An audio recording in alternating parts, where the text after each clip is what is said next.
Now at 10, authorities respond to a fatal crash in Barton County. Plus, a group of artists host an outdoor painting competition for the public. And Guerrilla Village shows support to one of their professors in an ALS run. The 4 states' most watched news starts now. A crash in Barton County leaves 2 people dead. This is your KOAM News at 10. I'm Jalen Banks.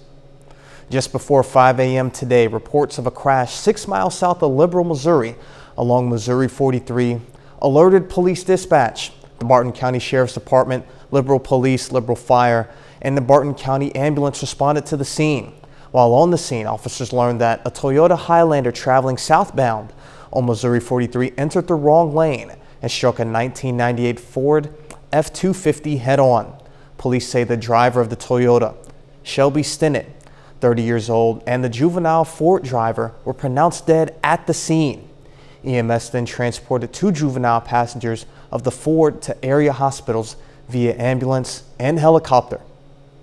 McDonough County announced earlier this week that the expected lane reductions on Route J will occur on September 13th and 14th. Officials say the location of the reduction will be between the Missouri and Oklahoma state line and Missouri Route 43 in Southwest City. During this time, MoDOT crews will work to replace a collapsed pipe beneath the road. The City of Joplin held their annual auction earlier today. Officials say this is a good way to get rid of items that were needing replacement. The city has already purchased some newer equipment, and proceeds from the auction goes back to the city's budget. Officials say this is a great way to talk to citizens, and they often see the same faces every year. According to the city, each year they usually get around 150 people who show up for the auction. I've been doing this for 10 years, and so the same people, I see the same faces every year that come back, and we talk like we just met yesterday again.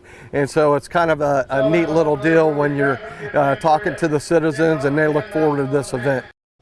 The items that aren't sold at the auction are rolled over and will be sold or attempted to be sold next year.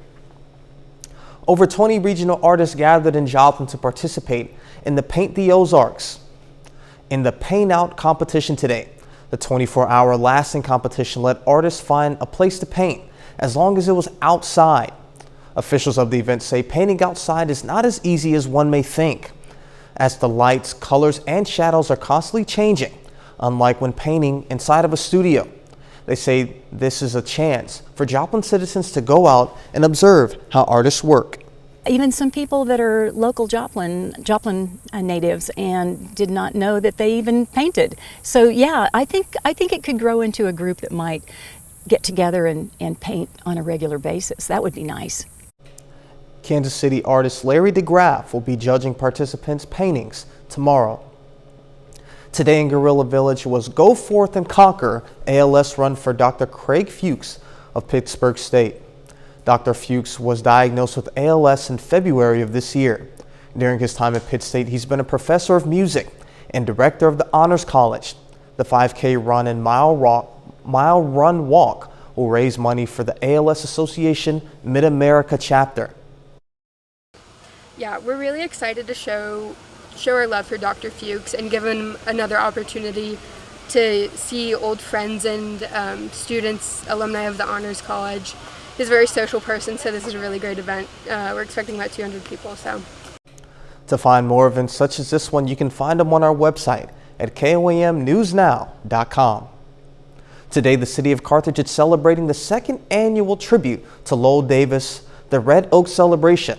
Activities included hay rides, music, food trucks, crafts, vendors, blacksmiths, book authors, and many more. My favorite part is people coming here, like the bonding, the people that been locked because of pandemic, you know, and it's like meeting people like I haven't seen for a long time. It's their friends and their family. To find more celebratory events in the 4 states, you can go on our website and find them at koamnewsnow.com. Well, in that video, the weather looked nice, and hopefully that continues. Sam, what do you have for us? Yeah, it was a beautiful day across the 4 states to get outside and enjoy those artist events and also any fairs that were going on. Now we have some showers moving in. You can see on radar some activity mainly across southeastern Kansas, but it's slowly moving off towards the south and east. A few areas will be experiencing those showers as we go through the overnight hours, but by tomorrow, things are going to start to clear out. This afternoon, we made it up to 89 degrees after starting out at a cool 60, which was below normal, but of course, we were above normal on the high. And the record is 96 back in 2000 and 43 back in 1976.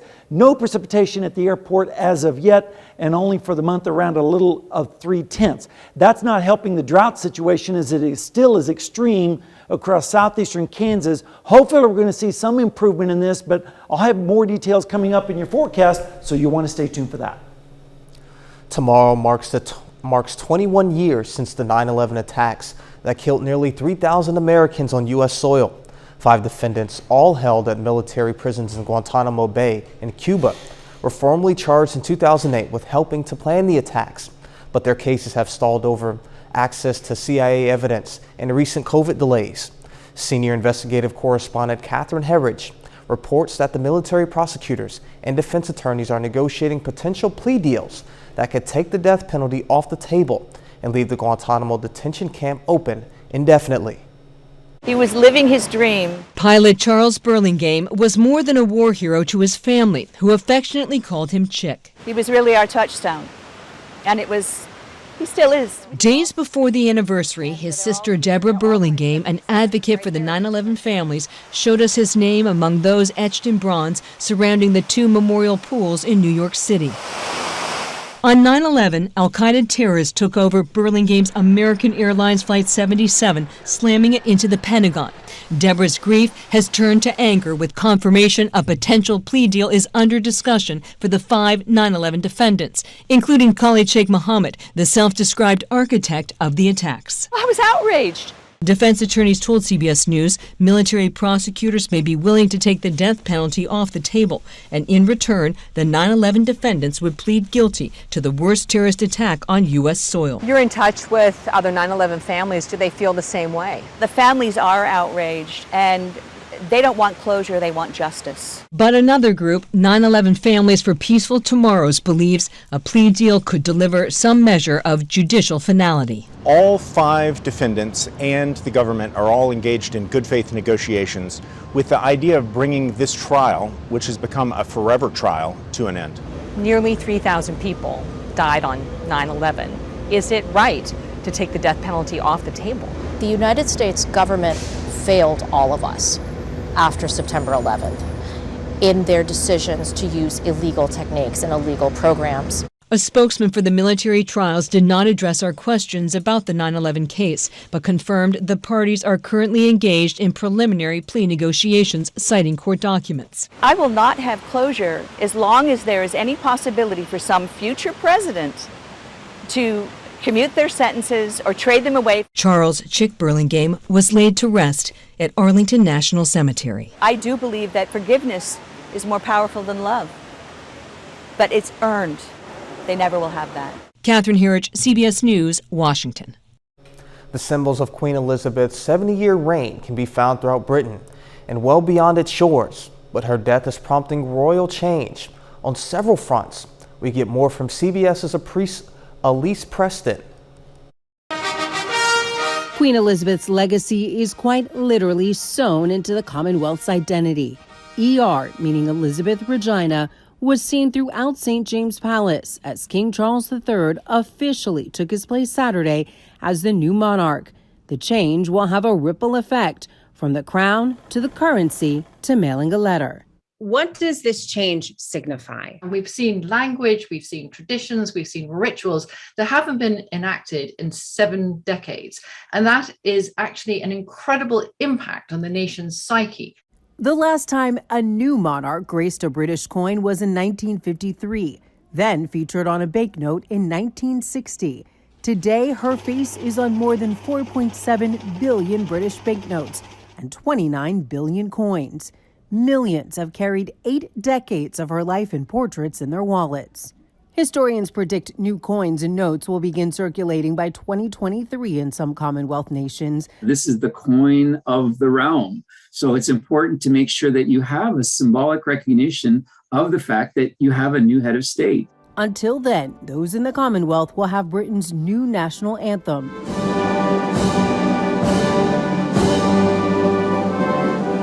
God save the king. Elise Preston, CBS News, New York. Up next, an uptick in a rare seasonal virus affecting children that could lead to paralysis. Gym owners are still struggling to recover from the pandemic. And a new fitness survey, consumer survey by Upswell Marketing, 31% of gym goers are working out less in 2022. And nearly 27% say they don't have plans to return. About half of those surveyed say they returned to the gym within 9 months of restrictions lifting. Data revealed those who haven't rejoined are motivated by pricing promotions, safety precautions, and enhancing cleaning. Some other factors customers look for are gym convenience, new member pricing, and the type of equipment that's offered. The survey involved people between the ages 18 and 69 who had a membership before COVID-19. The CDC is asking pediatricians to be on the lookout for a rare but serious respiratory infection in children. It's not the flu, and nor is it COVID-19. It's called enterovirus D68, which could lead to a condition that causes paralysis. The infection, which tends to emerge in late summer and early fall, can lead to acute flaccid myelitis, or AFM. AFM causes weakness in the arms and legs, and in some cases can lead to paralysis. The average age of children infected is 3, and kids with asthma may be at higher risk. It's tricky to diagnose because symptoms mirror those of the common cold, like runny nose, cough, and fever. Parents should contact their child's doctor if they are having difficulty breathing or if their symptoms continue to get worse. Today is World Suicide Prevention Day. The International Association for Suicide Prevention organized the day to promote ways to prevent suicides. Worldwide, 800,000 people die from suicide each year. It's the leading cause of death among 15 to 29-year-olds. According to the IASP, people more vulnerable to suicide have mental health conditions such as anxiety and depression. They often feel like they are trapped and alone with no other options. That's why the IASP has launched a campaign to create hope through action. It encourages people to reach out and support others who they think are in need. And if you feel as if you're in need, you can now dial 988 to reach the National Suicide and Crisis Lifeline. And later, we'll have some highlights from Missouri Southern's first on-the-road game against Northeastern State. And we're going to take a look at that forecast, which includes some summer-like weather returning. You'll want to see that, so stay tuned. Well, friends, it was another start to the weekend on the warm side, and it looks like it's going to stay that way for just a little bit longer, but it's not going to end that way. We'll take a look at the forecast in detail in just a second, but let's take a look outside right now in Seneca, Missouri at Indigo Sky Casino and Resort. It looks like a pleasant evening down there. They're also going to be cooling down as we head towards the latter part of the weekend.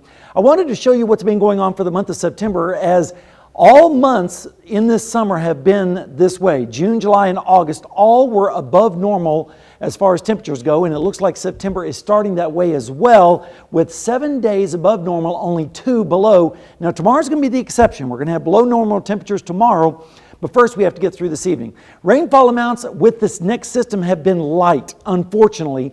Most of the rain has been off towards the north and west, some heavier amounts up in northern Kansas, but as it gets closer to us, it starts to fall apart. So we're not expecting a lot of precipitation with this particular storm system. You can see on radar imagery, you can see that the storms are moving off to the south and east, but as we go through time, they get smaller and smaller and start shrinking. So not everybody's going to get precipitation with this event, unfortunately, as we desperately need the rainfall. What is going to occur is temperatures falling, and you can see that right now, generally ranging from 75 at Anderson right now, but check out Yates Center, 59, 58 in Iola, 68 in Joplin right now, as well as Stockton, with those northerly winds coming in behind that cold front. One of the things that's going to help with the cold front is the allergies. Today was 10.0 out of 12. Tomorrow will be better. So if you're suffering from ragweed like myself, it's going to be a little bit better tomorrow with a 7.9 out of 12. Currently in Joplin right now, we're sitting at 68 degrees, north-northwest wind at 16 miles per hour, so it feels a little bit brisk out there. A dew point of 61 and a humidity of 78%. and the pressure, of course, is rising behind that cold front. All right, here's a little look at the forecast for tonight.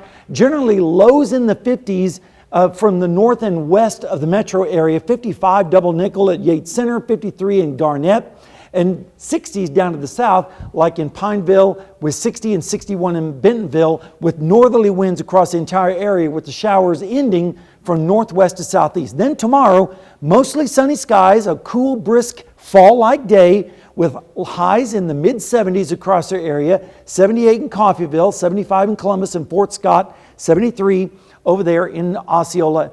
And then as we go through Sunday night into Monday morning, check out these lows. Low in the 50s across our area. In fact, we could see some upper 40s in some locations, especially those river valleys, on light south winds. And then Monday afternoon, we start to warm up a little bit. We go into the mid-80s across the area, 86 in Parsons, 84 in Chanute. There will be a wind shift line up to the north, and as we go through time, that is going to sink through our area, but it's not really going to do much, just change our wind a little bit. But still, we're going to see comfortable lows in the 50s by Tuesday morning. All right, over the next 7 days, we're going to see the temperatures warm up as we go through the forecast. 75 tomorrow, 84 Monday. Then we go back into the 90s as we head through the work week. And yes, unfortunately, even into next week, we're looking at mid-90s. That's getting close to record territory across our area. So unfortunately, summer is hanging on for dear life. Absolutely. That's been the theme. More heat. Unfortunately so. All right. Well, thank you, Sam. You're welcome. Well, Frontenac Volleyball is hosting 8 other local schools for a tournament today. Frontenac is undefeated so far today as they head into a matchup against Columbus. Those highlights coming up. Plus, Coffeyville and Independence hit the field tonight for some Jayhawk Conference action. That and more next. The Missouri Southern Lions are on the road this weekend for the first time this season. The Lions hit the road to Tahlequah, Oklahoma today to face the Northeastern State Riverhawks in Week 2. Both these teams are looking for their first win of the fall.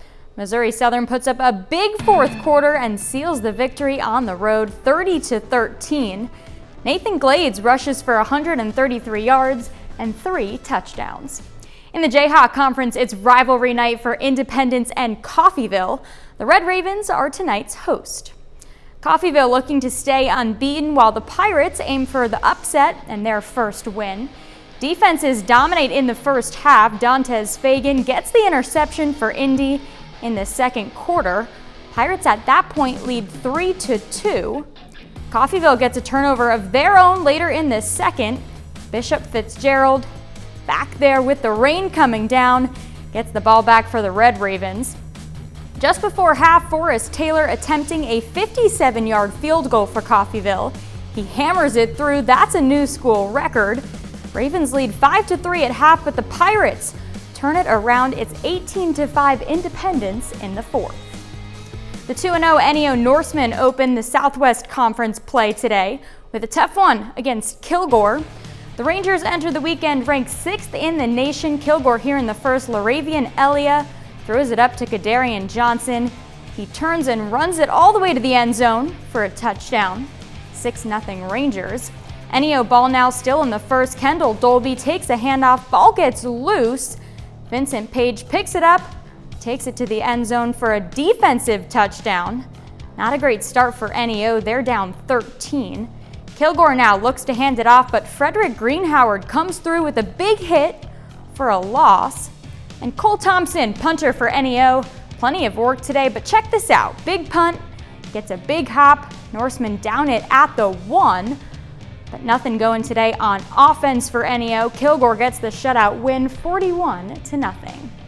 A pair of former Big 12 rivals meet this afternoon in Manhattan. The Kansas State Wildcats host the Missouri Tigers today in their first meeting in 11 years. This is the 98th all-time meeting, though, between the two teams. First quarter, Deuce Vaughn gets in for the 1-yard score. Kansas State up 7-3.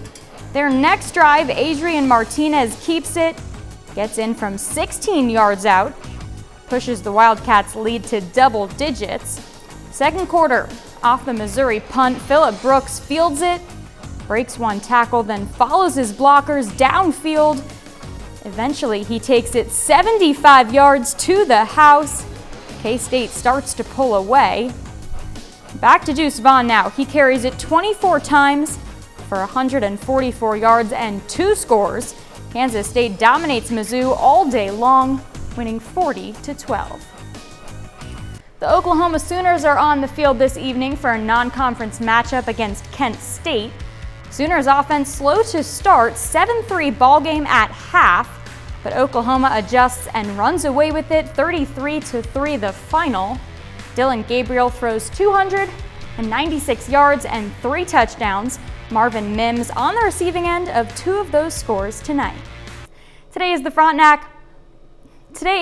tournament day for Frontenac High School volleyball. The Raiders host a 9-team tournament this afternoon, including teams from both Kansas and Missouri. In pool play, Frontenac up against CNC rival Columbus. First set, Aubrey Saporito sets up Katie Simpson for the kill. Titans down by 1. It stays neck and neck the whole way through. Kendall Matlock to Kelby Burke puts it just out of reach. Raiders take set 1, 26-24. Mia Brown really good in the match. She gets set up here, crushes it to the far side. Raiders start to pull away in set 2. Off the serve. It's a great get, and Brown once again finds the open court and buries it. Frontenac wins set 2, 25-17, and sweeps Columbus 2-0. Frontenac advances to the championship game against the Fort Scott Tigers. Raiders win in straight sets 25-15 and 25-23. They go on a perfect 6-0 today and claim the tournament title. Yeah, it's good to see, Missouri Southern get that win today. Nathan Glade's hot and, got things rolling for once. Yeah, they'll come back home and hopefully string some together. Absolutely. We'll be back with more after this. Lieutenant Ross Sykes, an Oswego, Kansas native, served in the Air Force during World War II. He earned a Purple Heart and an Air Medal, also the Presidential Citation. To Lieutenant Ross Sykes, we thank you, our four-state hero. And it looks like we're going to have a fall day tomorrow Awesome. And a little bit on Monday, but then we start going right up the roller coaster to the tippy top with temperatures reaching the mid-90s all the way into next week. So summer returns. Man, isn't that something? Danny? Frontenac volleyball goes 6-0 today at their home tournament. They beat Fort Scott in the championship game. Good going. Awesome. Well, that's our time for now. Remember, we're always on at KOAMNewsNow.com and with our KOAM News Now app. Thanks for making us part of your night. We'll see you right back here tomorrow.